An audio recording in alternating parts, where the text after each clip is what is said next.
It's the weekend and you have financial questions that need answering. That can only mean one thing. It's time for Jill on Money, the show that takes the mystery out of your finances. Here's your host, Jill Schlesinger. Welcome, welcome. Last weekend in October, it's all about Halloween. Mark, are you a Halloween kind of guy? Not at all. Were you when you were a child? Not really. Weren't into it. You didn't like candy or anything? What's your candy of choice when you are a Halloween parent or trick-or-treater? That is an excellent question. Because you know you didn't want to go to the house where they're like, oh, here's an individual apple wrapped for you. Which when I was young, people said, oh, don't do that. They put razor blades in them, which is so not true. Complete ridiculous urban myth. Needles and candy corn was my least favorite. Interesting. Okay. So this is the program that takes the mystery out of your financial life. And many of you are listening to us on terrestrial radio stations, which is fantastic. And if you are listening to us online, we are happy that you're doing that as well. Some of you will be asking questions, and you do it in response to my Tribune column, and then we'll send you a link to your radio show. But everyone has the exact same process.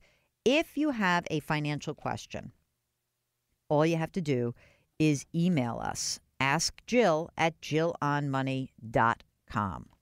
Ask Jill at jillonmoney.com. And if you want to hop onto our website, then all you have to do is go to jillonmoney.com. So easy, right? And there, if you wanted to, you could always, click on the Contact Us button, but you can get all sorts of content. Maybe you'd like to subscribe to our podcast. I love terrestrial radio, gang. It's absolutely my favorite thing. However, podcasting is super cool because it's on demand, right? So you get it whenever you want. And if you go to jillonmoney.com, you can subscribe to our podcast. It's called Better Off.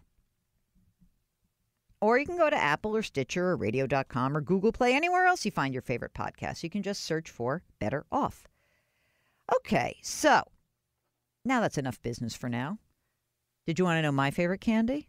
I used to love those mini candy bars, like the mini Snickers, mini Milky Ways, and I also do love the mini packages of M&Ms. When my sister's kids were young, I used to just go up there and, help hand out candy, quote unquote, which is like binge eat sugar for 3 or 4 hours.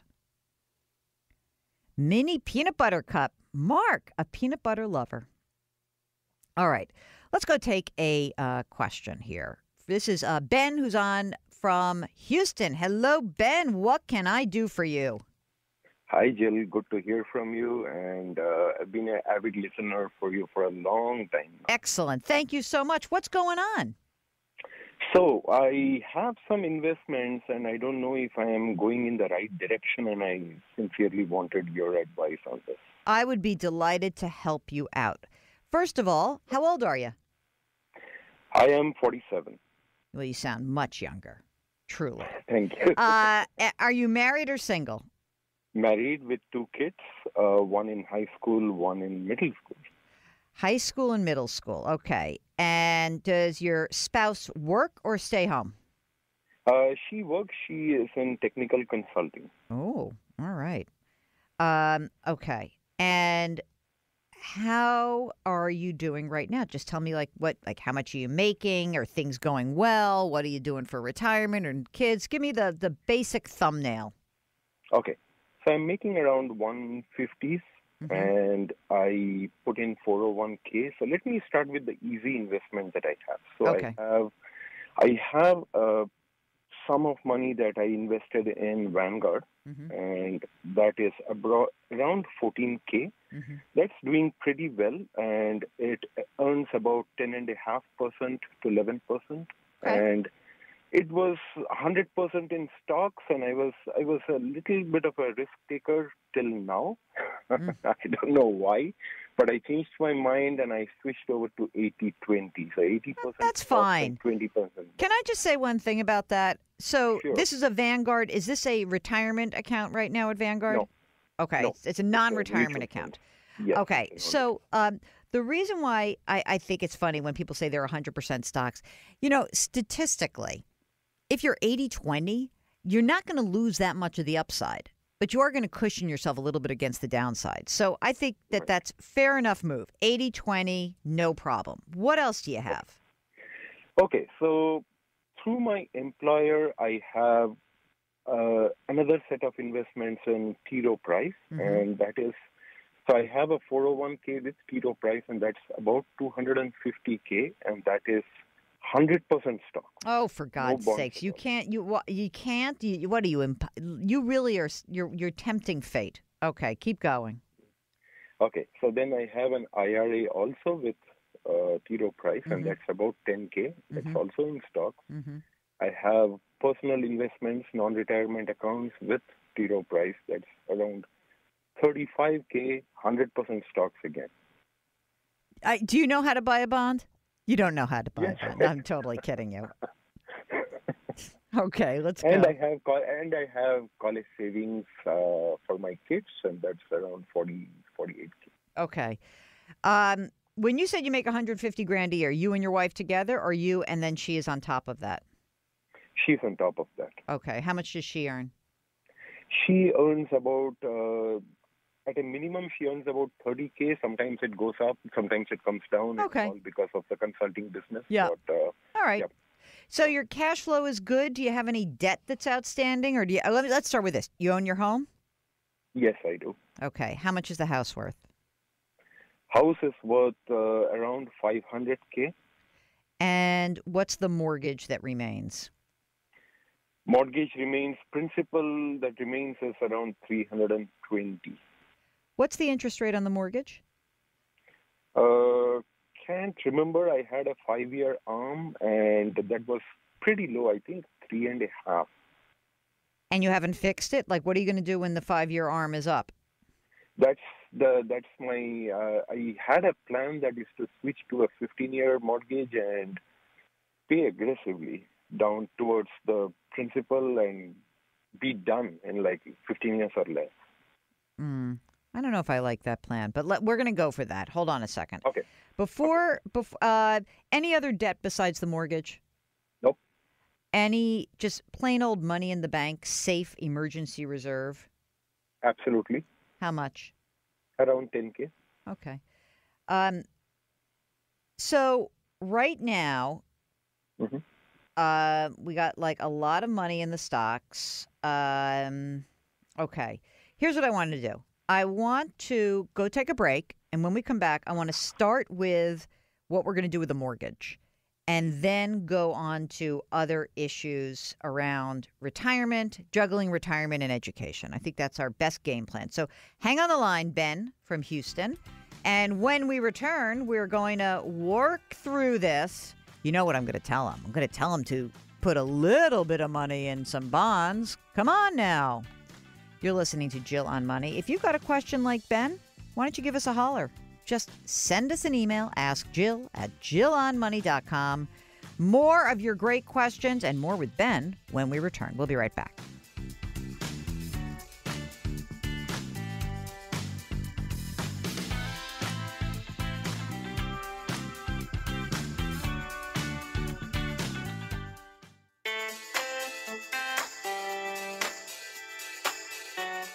Twitter, Instagram, Facebook, YouTube, she's all over the place. Go to JillOnMoney.com to find it all. Now back to the show with Jill Schlesinger. It's funny when I hear that intro, I'm like, she's all over the place. Makes me sound like a little loose, doesn't it? I hope not. Anyway, you are listening to the program that attempts to take the mystery out of your personal life. And, we're getting towards the end of the year, so let's start going here. We're going to have some year-end tax moves. That's going to be coming up. We have some special guests lined up for you. Want to make sure we can do that. But in the meantime, when we last spoke, which was just moments ago, we were on the line with Ben. And Ben has an interesting, situation. Sounds like frankly, Ben, you're doing a great job. You're saving a bunch of money. I think I forgot to ask you one question. What percentage of your income are you putting into your 401k? I am putting about 13%. Yeah, 13%. And my employer also puts in money. So I am maxing out on the 401k right now. Great. So I put in 18.5 and my employer puts in another 7.5. So we make it at 25. That's great. Does your wife put money away for her own retirement through her? Yes. And what does she use? An IRA or? Yeah, she uses a individual 401k. Oh, a uni 401k. Good for you. That's great. Yep. Okay. So let's start with the house for a second, because what you said was you had a house worth about $500,000, $320,000 outstanding on a mortgage, which is a 5-year adjustable rate. Obviously, interest rates are rising.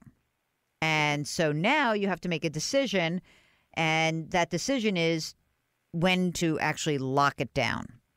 Now, you mentioned a 15-year mortgage. Why 15 and why aggressively pay it off? Not to say that you have to hold the mortgage forever, but what's your reasoning? You just don't like it? I am not sure if I should be playing around with the 5-year arm anymore. I mean, for a long time, I have been doing the 5-year arm simply because the rates were the lowest compared to 15 or a 30. Sure. But now that I wanted to finish paying off the home completely before retirement. So when I go into retirement, there is nothing outstanding on the home. I think that the problem with that strategy is you've still got a lot of expenses ahead of you. Because you said you've got a middle school kid and a high school kid. So you've got college ahead of you. How much did you say you had in the 529 plan? About 50K. Okay. For And both. is it your intention that the kids are going to go to public school? Like hopefully they get into somewhere in the University of Texas system? Probably that is the idea, but you never know what things will lead to. So here's what I think. I don't think you should get a 15-year. I think you should get a 30-year. And here's why. Don't worry about the interest rate so much right this second. I'm talking about your monthly payment. I think a 30-year could give you a lot more flexibility, meaning that, I mean, just in case one of these kids gets into a school that's more expensive and you need some of your cash flow to pay for school, I think it would be a very good idea to give yourself that cushion. That doesn't mean that you have to carry the mortgage. You know, you're 47 years old. You don't have to have it until you're 77. You can aggressively pay it down in the future. What it does, I think, is it kind of lets you off the hook. It lets you off the hook for basically giving yourself some room. And you still can deduct that interest. You know, you really can. So I would first start with, instead of a 15-year with an idea to aggressively pay it down, I would say, no, I think I want a 30-year, and I would take my time just to see what happens with the kids. In the meantime, okay, now we've got another question. Once we have that, got to make sure your cash flow adjusts, right? But ideally, the next big issue that I see on the horizon for you is that you're just way aggressive. You're really aggressive. And long term, you're probably going to be fine. However, you know, this is a bull market. It's been going on for a while. There's no reason why you need to take on that kind of risk. And it doesn't hurt for you to be even, you said you're mostly 100%. You went, you know, one account 80-20. 70-30 would be fine. You could take the most risk in a Roth. That's, you know, basically in general, because I always say Roth asset, last asset that you would actually access. You would take the next amount of risk in a deferred retirement account, a 401k or an IRA. All right. And in that account, so if you were going to be 80-20 in a Roth, maybe you'd be 70-30 in a account where you basically are not going to hopefully need the money and touch the money until you're in your 60s and 70 and a half, definitely. Okay. Cool. Now, your non-qualified accounts, those are the accounts where you should be taking a little bit less risk. So if you're adding money to those accounts, instead of, you know, I don't know if you have gains or losses in those accounts and whether you're going to do some year-end tax planning. I wouldn't sell and pay a big tax on that. But as you add money to those accounts, I would start to add some bonds. And a funny thing happened while you were super aggressive. Bond yields went up and bond prices went down. And so I would think that this is a fantastic time to think about doing this. I love that you're maxing out your retirement account. I love that your wife is putting money in her own retirement account. I think it's great that you're putting money away for education. Fantastic. And I just think that the allocation part, again, which is it's not the worst thing in the world. It's been a great 10-year bet for you, right? But it's time to adjust slightly just in case we have a nasty downturn. Just in case. That's all I would think about. And you're in with, and you also, by the way, it sounds like you've got very good providers. You know, basically Vanguard and T. Rowe Price are awesome. You've got low cost index funds available to you. That's really the world you want to hang out in. And so I would keep doing what you're doing. I think it sounds great, but just trim that risk. Do you feel okay about doing that? Absolutely. So I have one question for you. Sure. So I am adjusting my future allocations to obviously reflect this change. So should I also adjust my current allocations? Yes. So that, yes. Okay. Now, you know when you're going to kill me? You are going to kill me when you make the adjustment and then the stock market keeps rising. And you're going to call me back and say, oh, you're killing me, Jill. If I stayed in, like that. But it is most prudent. I mean, I don't know what you do for a living, but what I want you to know is that in many cases, it's sort of like, sometimes I feel like I'm a doctor. I give you this prudent advice, like this is what you should do. I know you don't want to do it, but this is what you should do. And in many cases, you'd just find you'd be okay with having a very aggressive portfolio. Maybe it would be just fine. But I don't see why you need to take on that risk. You're doing what you should be doing right now. You and your wife are really smart to be pushing that money into retirement. And I wouldn't even overfund the 529s. I don't know. How much is University of Texas for in-state now? No idea. I don't know. Let's check that out. Okay, because I wouldn't put that much money in 529s either. And if you and your wife have decided, look, we want to put a ton of money away, maybe they'll go to grad school, you can do that. That's fine.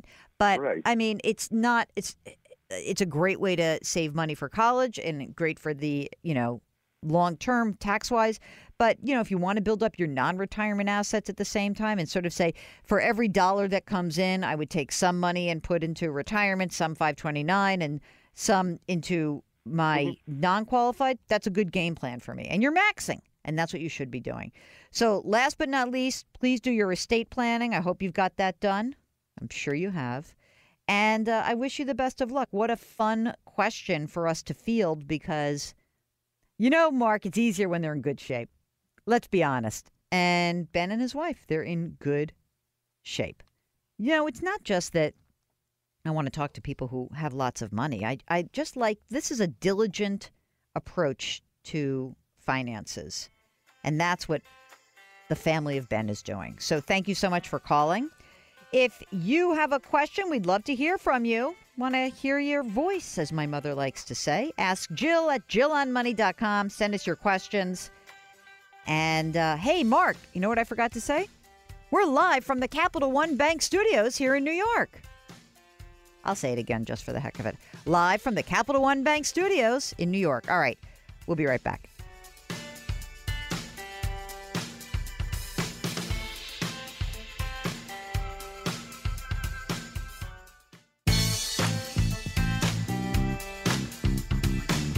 If you've missed any part of the show or want to check out a past show, go to JillOnMoney.com for more great personal finance content. You're back with Jill on Money. This is the show that takes the mystery out of your financial life. And if you've got a question, it's very easy. Send us an email. The email address is askjill@JillOnMoney.com. But maybe, just to make it all easy, to kind of push you into this habit anyway, just go to our website, JillOnMoney.com, and there's a Contact Us button, top right. You know what else there is? There's a beautiful button called Book, which we might relabel, but for now, you'll get it, Book. And you will see that I have a book that's coming out, not till the beginning of next year. But here's the thing. If you pre-order it, somehow or other, this is good for me. I'm not sure how. I have to ask the publishing company why. But anyway, please pre-order my book. It's called The Dumb Things Smart People Do With Their Money. The Dumb Things Smart People Do With Their Money. And some of you may recognize yourselves in this. We use some radio call-ins as fodder. And some of you actually have said, hey, I did this dumb thing. So it's kind of cool. Check it out. JillOnMoney.com. All right. We got an email from somebody, which is actually a very frequently asked question. Okay. And the question is, I can't use the person's name, so let me change some facts. That this is somebody who is recently widowed and retired, and now is trying to say, how can I generate enough income from a portfolio? Okay. And the portfolio value is $350,000 total. Okay. And the person wants to generate $15,000 a year. Okay. Got that down? Now, remember how we talked about retirement in the past, that when you have this big lump sum, you want to try to determine how much money you can pull out of it safely without plowing through the whole thing. And this person is in the late 60s, age-wise. And so, probably could live 20, 25 more years. Here's the question. How can I invest this $350,000 and get my $15,000 a year out of it? And here it is, with relative safety. Okay. The problem with this is, to get relative safety, what are you asking for? Are you saying I can't bear fluctuations at all? Are you saying that I can bear some slight fluctuations, but I can't live through one of those gut-wrenching dumps in the stock market? I don't know. This person has an advisor who looked at a combination of short-term and long-term bond funds and some preferred stock. And the preferred stock has a yield of about 4.3%, which is kind of interesting. 4.3% is not bad. I mean, preferred stock sort of trades. It's essentially an income-producing product because the stock pays a stated dividend, but the stock price can still fluctuate. So if you look at this, what is the game plan here? Some bonds, some preferred stock. I don't think you're going to get $15,000 a year out of that portfolio consistently without depleting it. Because even if you have long-term bonds and short-term bonds, even if you have some preferred stock, I think you're going to be essentially digging into your principal. And I think that if you were willing to drop your income expectations, then I think you might be able to do it.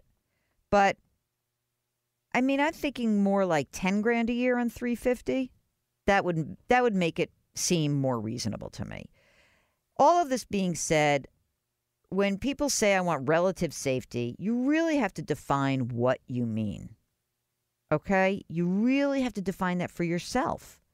And then you have to articulate that to your advisor or someone who, if you're working with somebody, or put that into practice. I think that when you're in a low interest rate environment, and look, even though we're seeing the Federal Reserve raising interest rates and things are happening, and the rate environment is changing, we're still, relatively speaking, at a level that is low interest rates. And, if the 10-year bond is paying 3%, you want relative safety. That's your bogey, 3%. And if you only can live on 3% of 350, right? Then what are we talking about?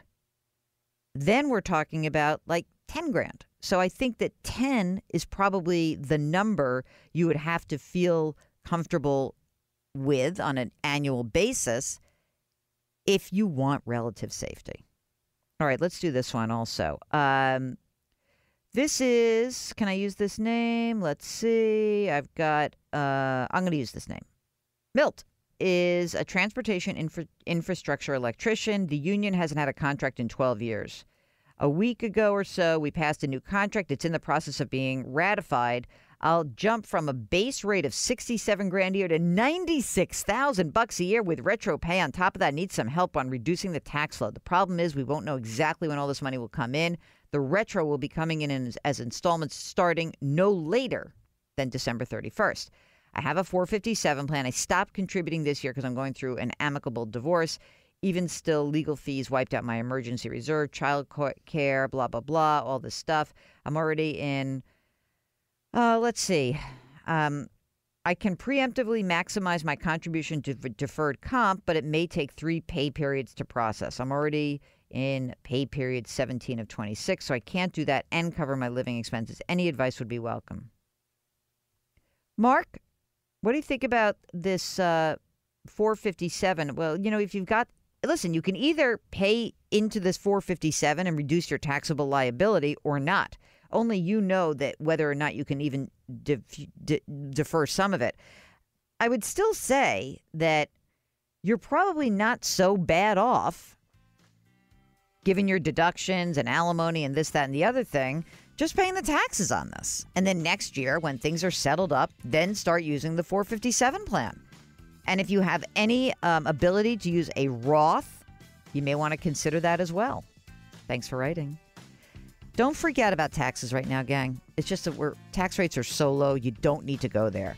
You are listening to Jill on Money. If you've got any questions or something bubbling up, give us a shout. Just go to JillOnMoney.com, click on the Contact Us page, and we will speedily reply to you. We'll be right back.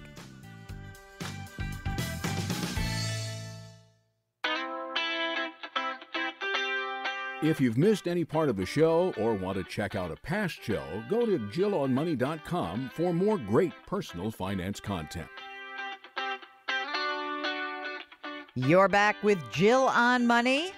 If you've got a financial question, our email address is askjill@jillonmoney.com. askjill@jillonmoney.com. Have you subscribed to our podcast? It's called Better Off. You can get it on Apple, Stitcher, Radio.com, Google Play, anywhere else you find your favorite podcasts. Similar, but not the same as this radio show. And you can listen to it whenever you want, which is kind of fab. All right, let's do an email. This is a follow-up to an email we received, and I needed more information. And the question was, when I retire at the end of the year, I can get $730,000 as a lump sum or $4,200 a month for life. I will be 64. I'm in great health, no children. And then I said, could you give me some more information? He says, I'm married. My wife is working. She's younger. Plan on covering her with insurance, $400 on me. And he's got some other money in savings, no other debt. If you look at the math around this, I think you're better off with $4,200 a month for life. Because I'm presuming, well, wait a minute, maybe I shouldn't presume this. Is there a way, here's my question to you. You're saying you're going to have, there's life insurance on you. Is that because your pension benefit is only on your life? I would be interested in seeing what the pension benefit would be if it were your life and a survivor benefit as well. Yes, you might have life insurance on yourself. I don't know how much you have, but it would be helpful for me to understand whether you've done something to essentially put that insurance on yourself so that if you were to die, then that $4,200 a month, which might go away if it's just on your life, then that would be sufficient to replace it. I know there's so many variables, and I keep asking you this, so let me give you the big picture. The big picture is I think that the pension may be a good deal. I'd be interested in finding out if there are other ways to receive that pension. I want to know how much insurance you have. And I think that in this situation, you may want to get some hourly advice from a financial planner because there appear to be a bunch of variables here. Also, by the way, 4 cars and a boat. Who needs 4 cars? What on earth are you thinking? You know, my significant other was talking about a boat recently, and I tried to do the math.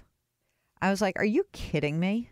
So anyway, I like boats. Like each of my grandfathers, each of them was a fisherman. So I know how to fish and I know how to put live bait on a hook and things like that. The numbers are ridiculous for a boat.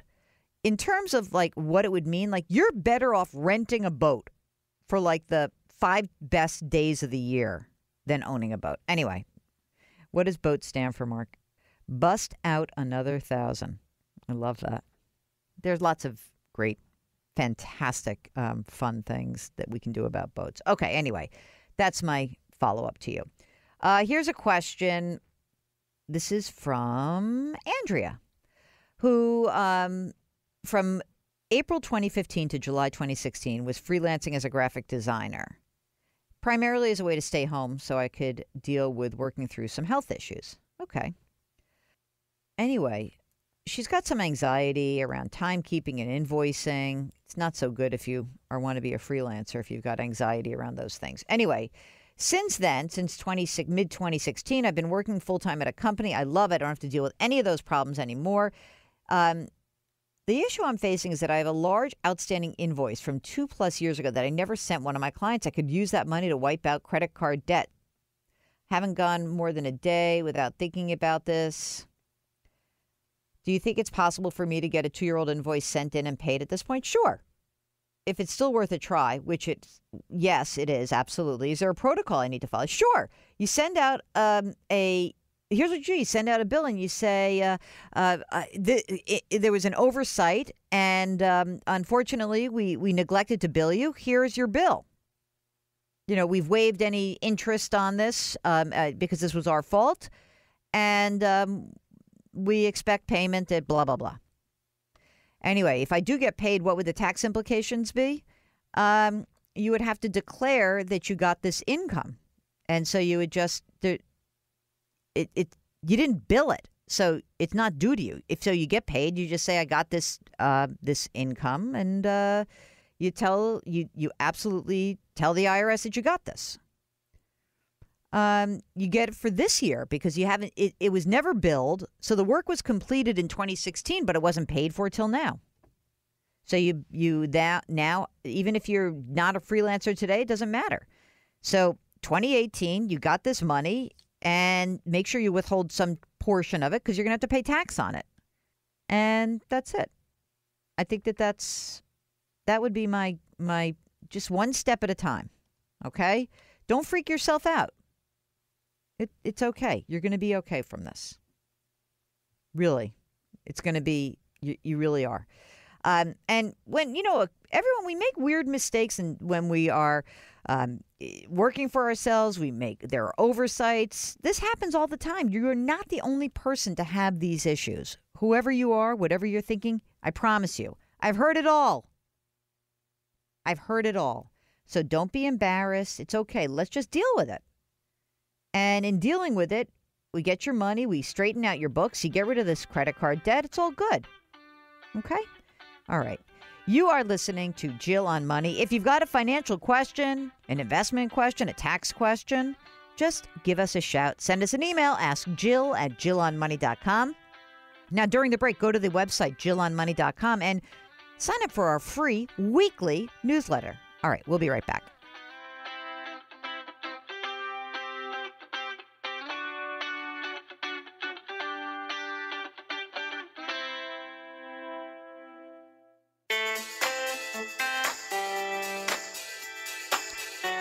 You're back with Jill on Money. If you've got a financial question, we'd love to hear from you.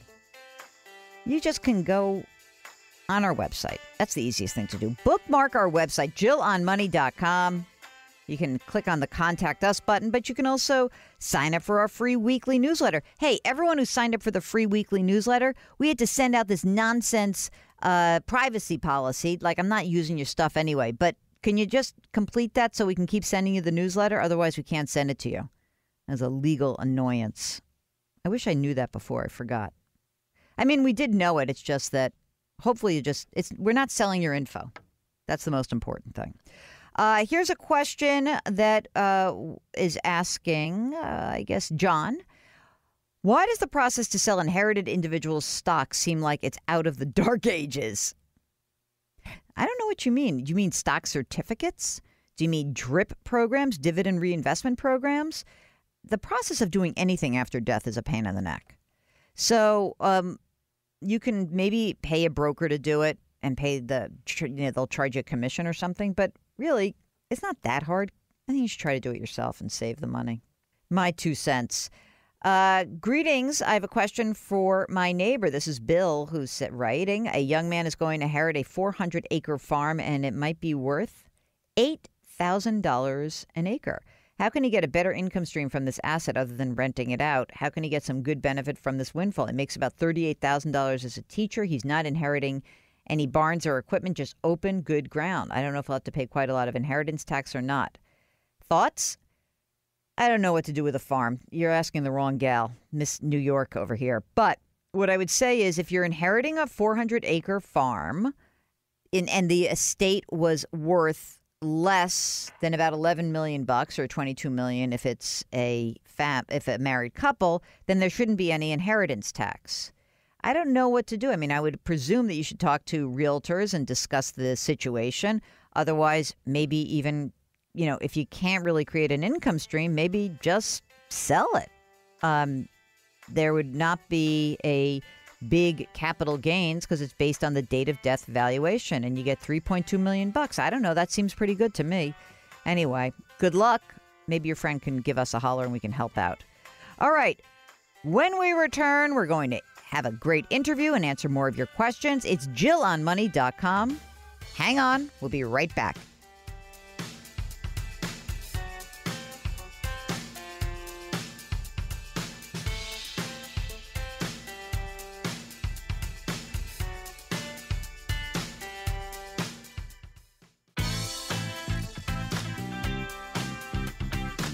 It's the weekend, and that can only mean one thing. You're listening to Jill on Money, the show that takes the mystery out of your finances. Here's your host, Jill Schlesinger. Welcome. Hour number 2. Very exciting. End of October. It finally is fall. It happened. I can't believe it. See, Mark? You complain.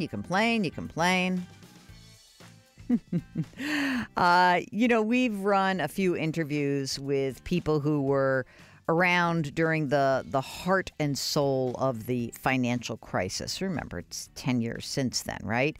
And the aftermath was pretty nasty. I mean, the TARP plan, the Troubled Asset Relief Program, was sort of signed and done deal as of mid-October 2008.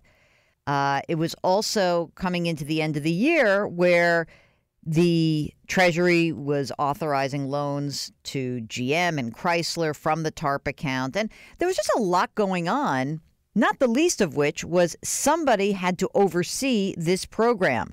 Enter our guest, Neil Barofsky, who is the Special Inspector General to oversee TARP. And Neil joins us today to talk about that period in time. So here's our interview with Neil. You were a prosecutor, right? Yes. And so you were trained as a lawyer. You graduated from law school. What was your first job out of law school?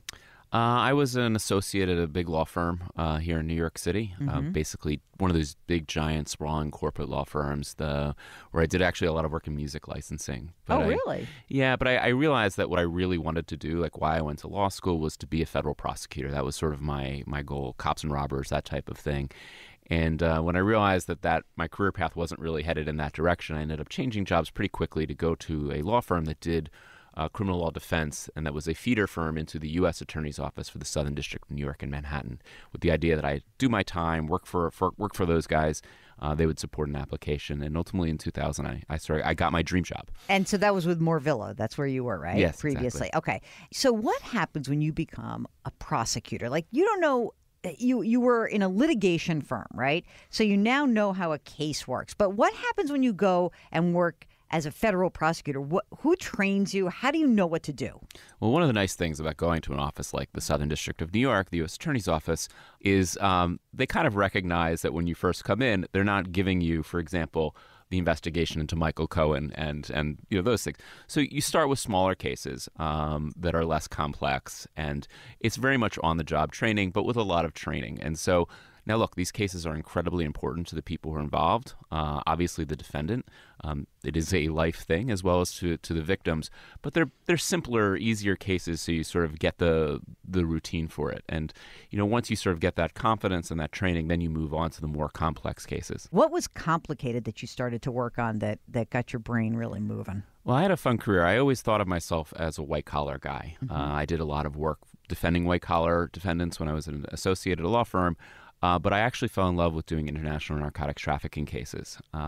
The office was really a first mover in dealing with drug kingpins in other countries, particularly in South America, Colombia.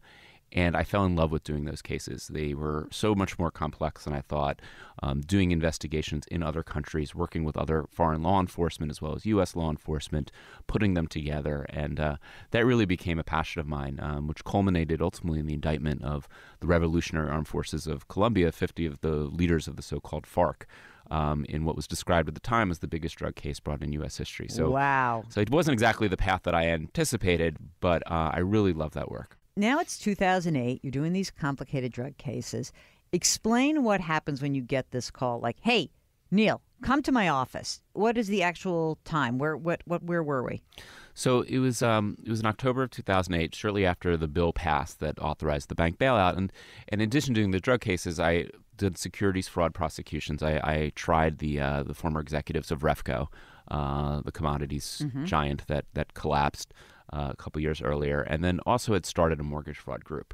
And so, as the financial crisis began, all this mortgage fraud became very apparent. Wait, so you were doing mortgage fraud when? Like back in 2007, like as the housing market tipped, or later than that? We formed our group, I believe it was in March or April of 2008. So just as it was really becoming apparent that one of the drivers of this oncoming crisis was the fraud that underlied so many of these securities that ultimately blew up.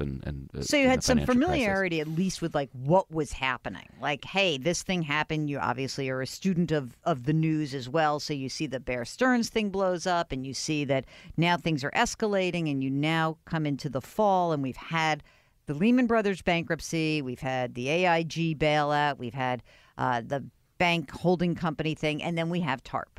Right, and when TARP was originally envisioned, as it was sold, was they were going to go out and buy residential mortgage-backed securities and the derivatives that were associated with them. So I had a background of prosecuting securities fraud and also investigating mortgage-related fraud. So I think that when my U.S. attorney called me up and asked me if I would be interested, he thought, okay, here's someone who's got expertise in both mortgage fraud and securities fraud. And the idea was to help protect this $700 billion bailout, which, again, at that point, was going to buy a whole bunch of mortgage-backed securities that would be prone to fraud. And who was the U.S. attorney at that time? It was Mike Garcia. He's now currently on the New York State Court of Appeal, the highest court in New York. Okay, so Mike calls you up, and you got a good relationship with him, and you're a seasoned guy. What do you think that call is about when you first get that call? Well, I remember I go up into his office, and he starts talking about the bailout, and I don't really know exactly what he's talking about, but he starts describing that there's this new job that's going to be created in the bill called a special inspector general, and I didn't really know what that meant. I wasn't aware that the bill had that. And he sort of explained that it was partly going to be a police force, a sort of an FBI for the TARP, a law enforcement agency that would police the money and make sure that criminals wouldn't try to take advantage of it, and if they did, to investigate them and bring them to justice. And then the flip side was an auditing function, sort of like doing types of audits that GAO does, making sure that the Treasury Department was acting the way it was supposed to, and that the banks and those participating, followed all the rules and compliance of the program. And as he's telling me this, I have no idea that he's actually talking about me getting the job. I thought he was thinking about taking the job because it sounded like an enormous, important job and moving to D.C. And so what I'm thinking about is, I don't really want to go and do this with him because I thought he was going to ask me to so you go. think, okay, he's going and maybe he wants me to come and be a deputy. Right. And I'm like, I don't want to move to Washington. I'm pretty happy here. I have my dream job. This is all I want. And then eventually he says, Neil, White House is looking for someone, and what do you think about the job? Then I guess it goes to Washington and I interviewed with a bunch of other people. I don't know who they all are, but interviewing at the White House and at the Treasury Department. Was that scary? It was more surreal. Like, I never thought I had a shot. I mean, I was an Obama contributing Democrat, and this was now I'm interviewing for a job for a presidential appointment by George W. Bush. I have zero political connections, zero political ambition. And so it was kind of a lark, the whole thing. I never really thought it was possible until all of a sudden, a few days after I interviewed, I got the call saying that we're going to recommend to President Bush that you be nominated to be the Special Inspector General. And my God. And I remember I was in Florida visiting with my parents. It was my nephew's bar mitzvah that weekend, and I was at a diner, and I get this call. The White House is calling, and I walked outside, took the call, went back and told my parents, and it was just sort of, again, it was just a very, very surreal thing. We'll get back to our interview with Neil Barofsky in just a minute. If you've got a financial question, want a little historic data on the crisis? Give us a holler. Ask Jill at JillOnMoney.com. That's Ask Jill at JillOnMoney.com. We'll be right back.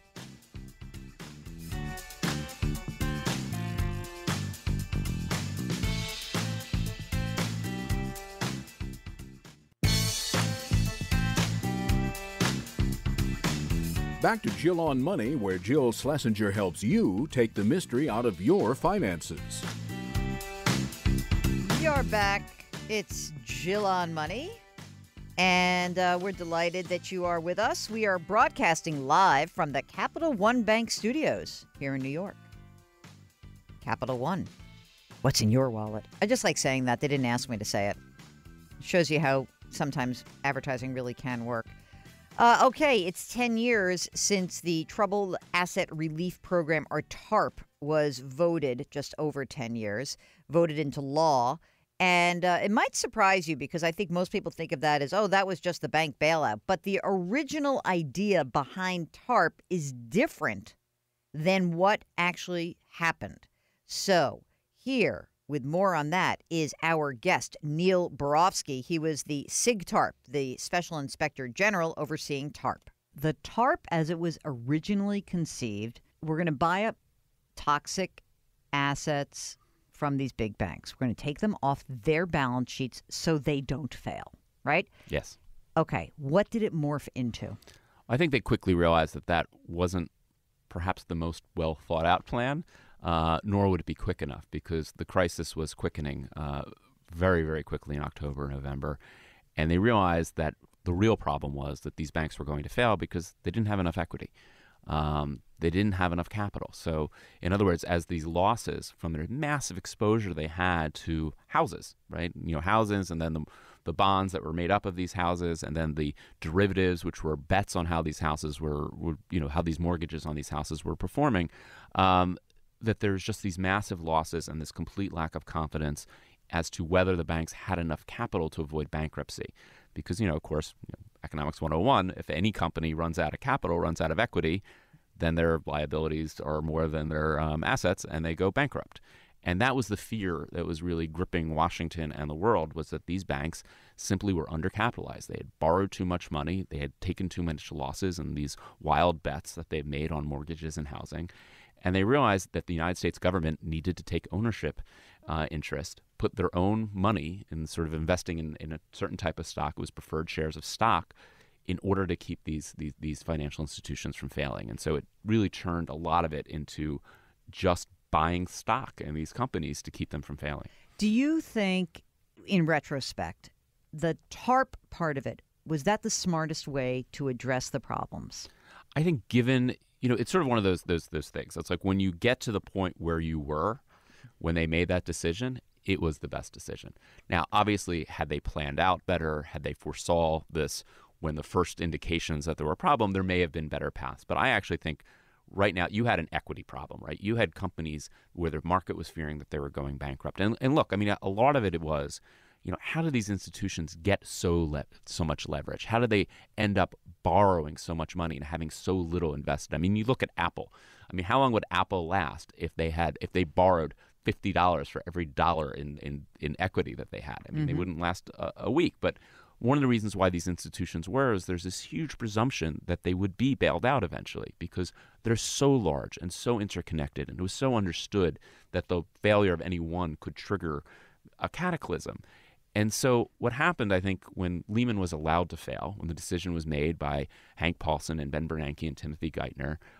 Which was baloney. They were like, oh, no, we couldn't have bailed them out. But of course they could have. Of course they could have bailed them out. And it's very careful language that they use, but they were actively considering bailing them out, and they decided not to bail them out, to let them fail, to try to send a message to the market.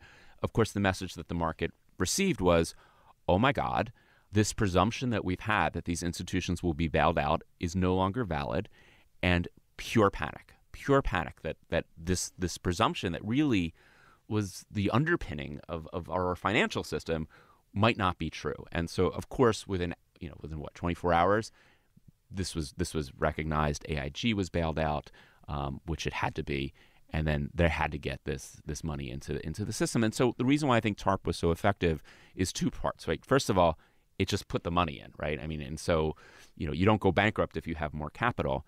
But second, it reaffirmed the message and the presumption the United States government is not going to let these financial institutions to fail. We recognize that maybe we screwed up by letting Lehman fail, and we're not going to do it again. And whatever it takes, whether it's $700 billion of TARP funds or trillions of dollars of guarantees and loans and liquidity functions, like we're not going to let this happen. And I think that was sort of the beginning of turning around. Now, the way they did it, I think, was really, really violated what they were supposed to do and some of the goals that Congress had put forth for them. How so?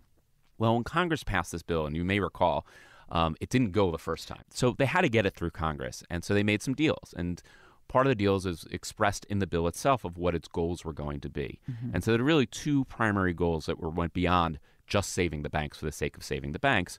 One was to restore lending, to get the economy going again. Because, when financial institutions are all starting to collapse, they're not lending. And if you don't have any lending in an economy, the economy stops, right? We saw that in the Great Depression, and that's what contributed to the Great Recession. And so that was one big concern. And the second big concern was housing. And in order to get votes, it's sort of a little bit of a history lesson here, but particularly the Congressional Black Caucus, right, which was, Democrats who ultimately are the reason why this bill passed. They weren't so concerned with saving Wall Street banks. They were served with this foreclosure crisis that was just devastating the communities. And they said, look, we'll go along with this, but you've got to do something. You've got to fix housing. You've got to help people who are struggling in foreclosure. And so the deal was, once you buy all these mortgage-backed securities and all these mortgages, which is, again, what they were originally going to do, you've got to fix them. You've got to modify them so people can afford to stay in their homes before you sell them back out into the market. And, of course, Treasury said, sure, we'll do that. Of course, then they didn't buy any loans, so they didn't actually have to do that. But those were two of the two promises that were made, that it was not going to just help Wall Street, but it was going to help Main Street by restarting lending and helping people stay in their homes. And so when they put this money into the banks, Treasury Department, they had a tremendous amount of leverage. They could have said, okay, we're going to give you this money, but we're going to condition it on increased lending, or we're going to tie your dividend payment that you have to pay to us. We're going to do that based on whether or not your baseline lending increases or decreases. The amount you owe us will go up or down. They could have had some requirements to deal with foreclosure, but they didn't. They were just shoveling the money in to protect the banks at all costs and totally ignored what they were supposed to do and required to do by law. In your mind, was that a purposeful oversight or just the blanks hitting the fan and we're just moving forward and we're super scared and we're just going to push the money over there? I think at first it was the latter, right? They were just scared and they didn't really care. Honestly, about what the promises were made to Congress, and they certainly didn't care about struggling homeowners. Part of it is, again, because of the panic at the time, and part of it was just a mindset. And look, this was consistent across both administrations. So remember, this all started in the Bush administration, but very, very quickly, by January, we were dealing with the Obama administration and went from Hank Paulson to Tim Geithner as the Secretary of Treasury. But in many ways, none of this really changed. And when it came to struggling homeowners, there was a prevailing view within the Treasury Department that these were a bunch of deadbeats who took out loans that were irresponsible, that they shouldn't have taken out these mortgages, and they really weren't deserving of a government bailout, which was, sort of shocking because here Totally. they were, right? That first wave of foreclosures was happening in 2007. That wasn't the second order effect of 2008-9. It's so upsetting to hear that was the mindset. I mean, I think ultimately it's almost the circles you run in, right? I think most of the people that we were dealing with at the Treasury Department just ran in circles where they didn't know people who were foreclosed upon and sort of had this view that they're just deadbeats. They took the money out because they wanted to have a pool and a second home. And yeah, some of that happened. Yeah, of course. But you know what? A lot of people were victims of very predatory practices. They took out loans that they didn't understand and they could never repay. And they were tricked. They were defrauded. And others just came on hard times. And, putting aside whether anyone, quote unquote, deserved it, just the economic effect of helping these people, the amount of the return that you would have gotten by helping them versus not helping them and letting them fail. But there was just no appetite for that within the Treasury Department. And they really abandoned Main Street when it came to that mandate to help struggling homeowners. We'll get back to our interview with Neil Barofsky in just a minute. During the break, why don't you head over to JillOnMoney.com, bookmark that baby, bookmark it. While you're there, you can read, listen, watch, sign up for our free weekly newsletter. And don't forget, you can pre-order my new book. It's called The Dumb Things Smart People Do with Their Money. We'll be right back.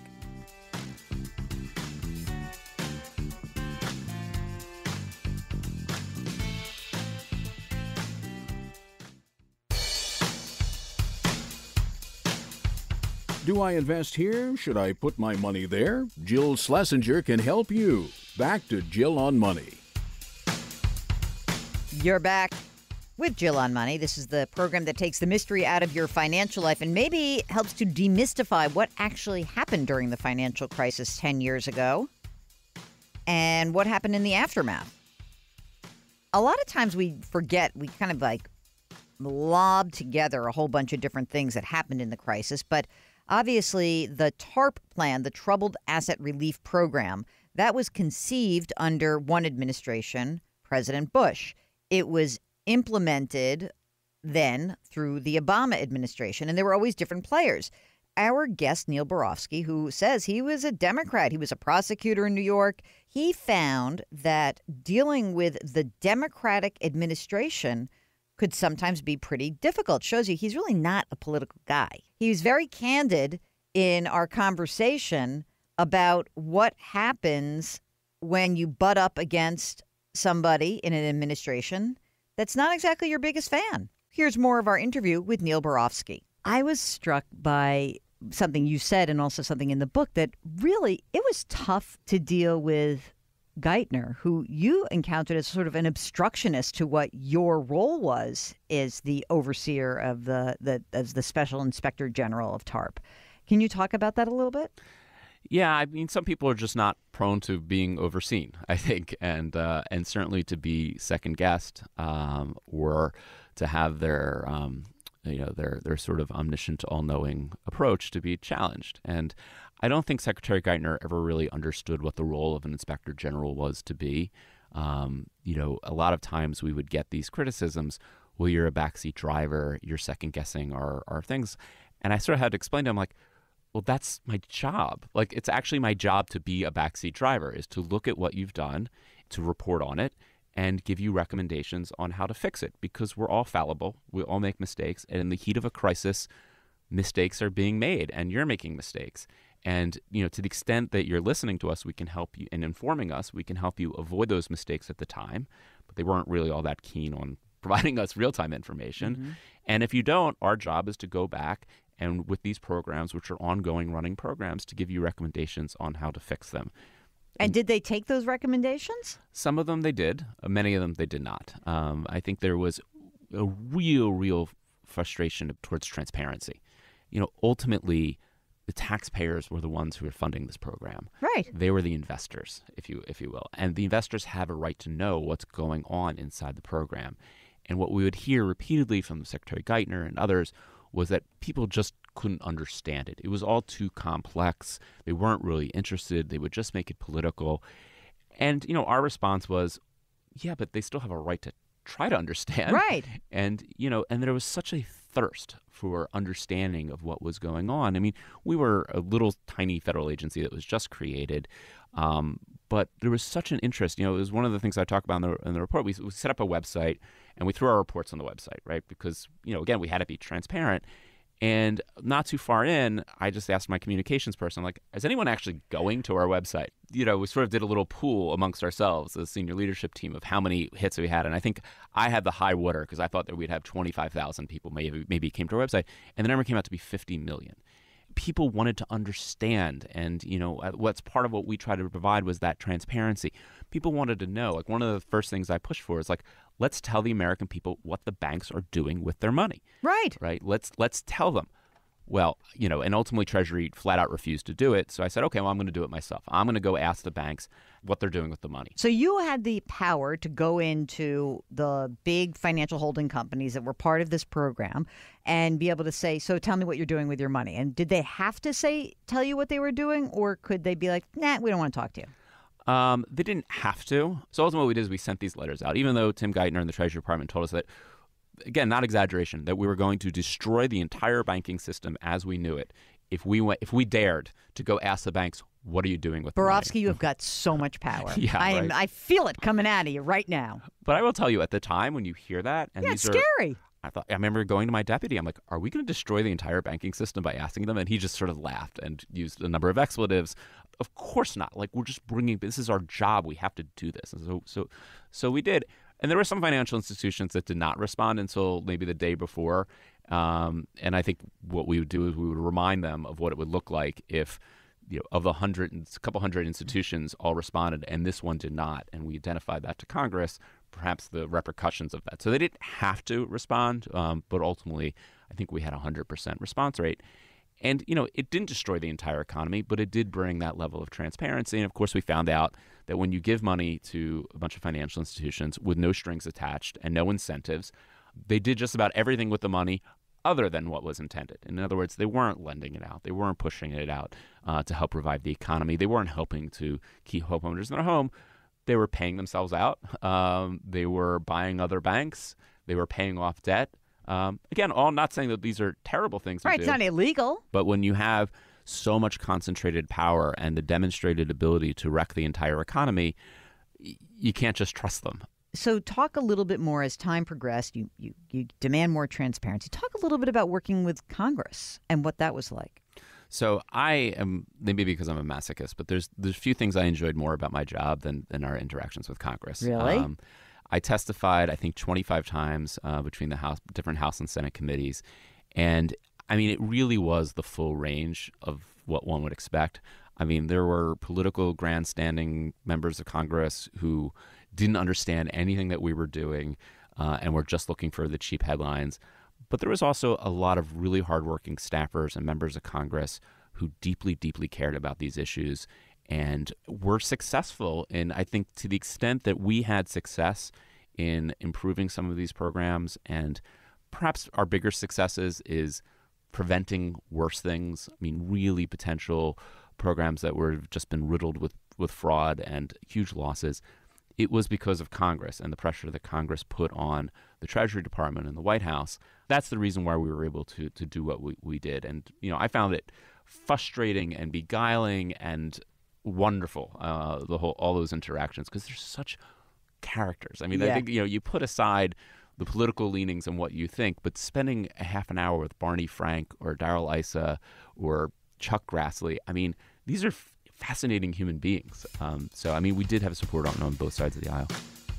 Thanks so much to Neil Barofsky for joining us today. And if you want to get a sneak inside the bailouts and what happened, you can get his book. It's called Bailout, an inside account of how Washington abandoned Main Street while rescuing Wall Street. Okay, we'll get back to more of your questions when we return. Remember, our email address is askjill@jillonmoney.com. We'll be right back.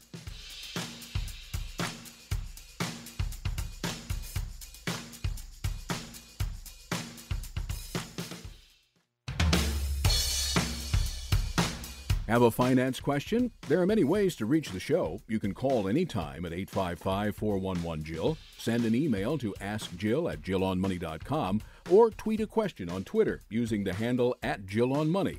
Just use the hashtag AskJill.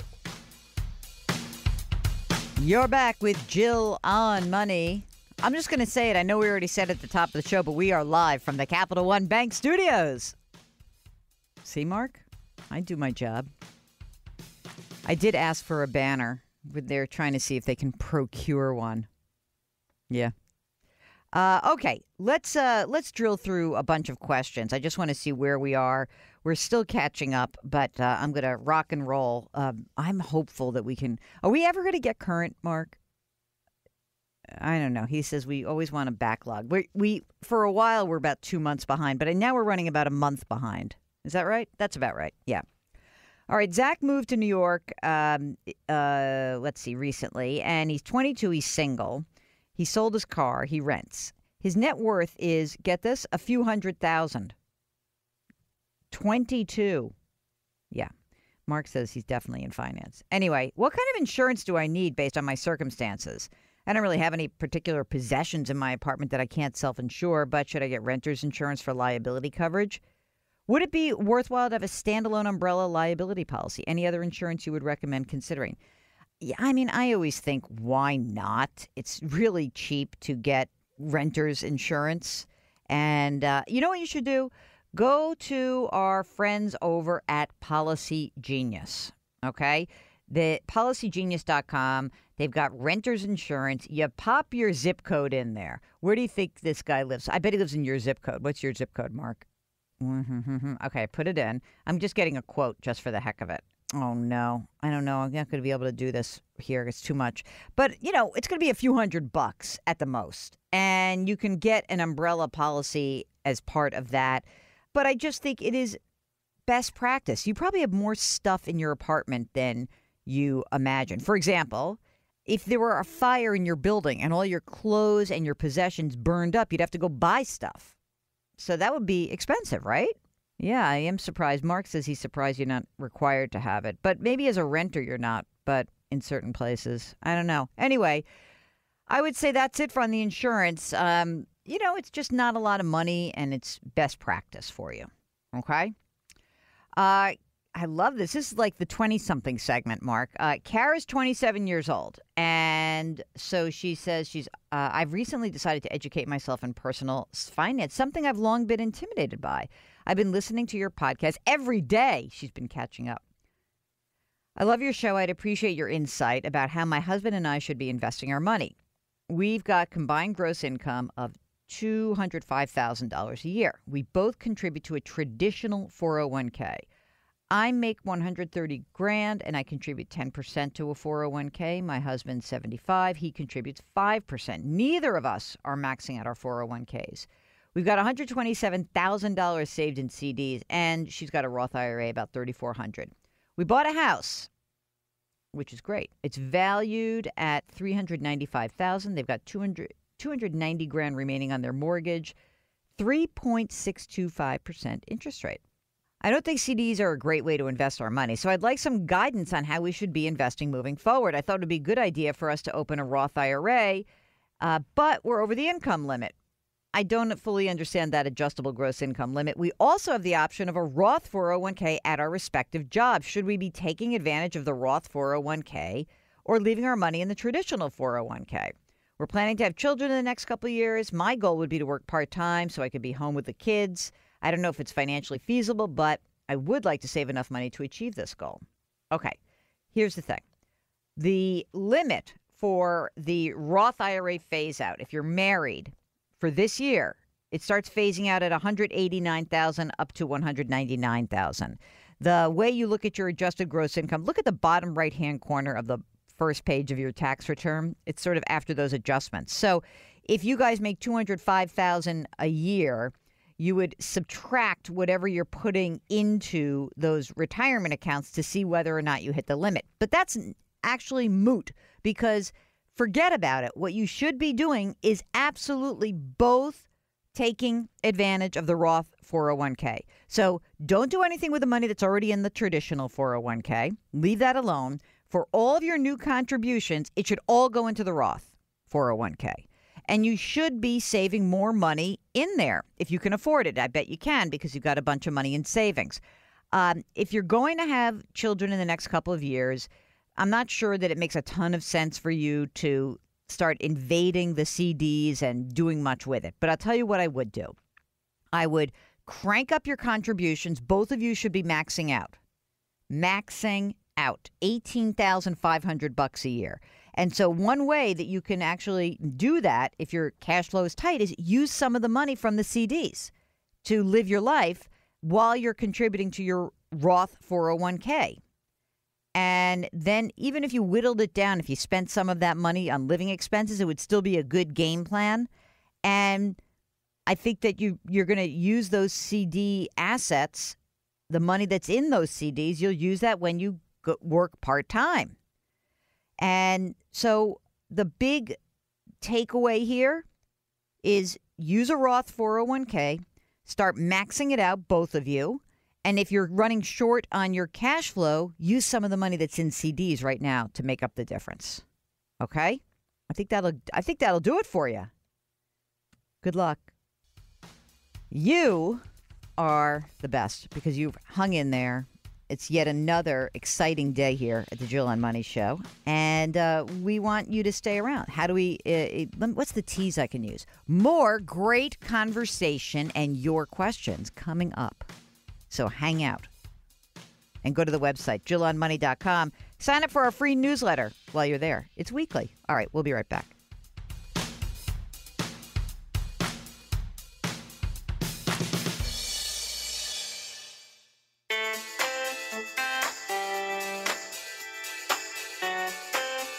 You're back with Jill on Money.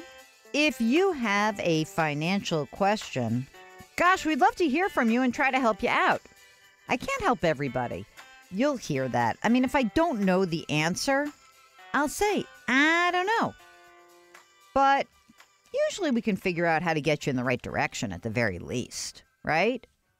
So give us a holler. You can go to our website, that website address, which should be, by the way, absolutely positively, absolutely should be what? Your bookmark. JillOnMoney.com. Okay. Here's some interesting news that I should just note is that the cost of living adjustment for the Social Security beneficiaries is going to rise next year, 2.8% in 2019. That's kind of cool, right? Of course, it's based on the rate of inflation. So, it just means that everything is costing a little more. But that said, take the 2.8% and be happy for it. Also, I should note that a lot of critics complain that the index on which that COLA is based does not take into account all of the costs that matter most to seniors, because it takes into account spending habits of people who are mostly working age. So if you're feeling like 2.8% is not enough, you're not crazy. It probably isn't. But anyway, it's all you got. So let us go and talk to Dee, who's writing to us.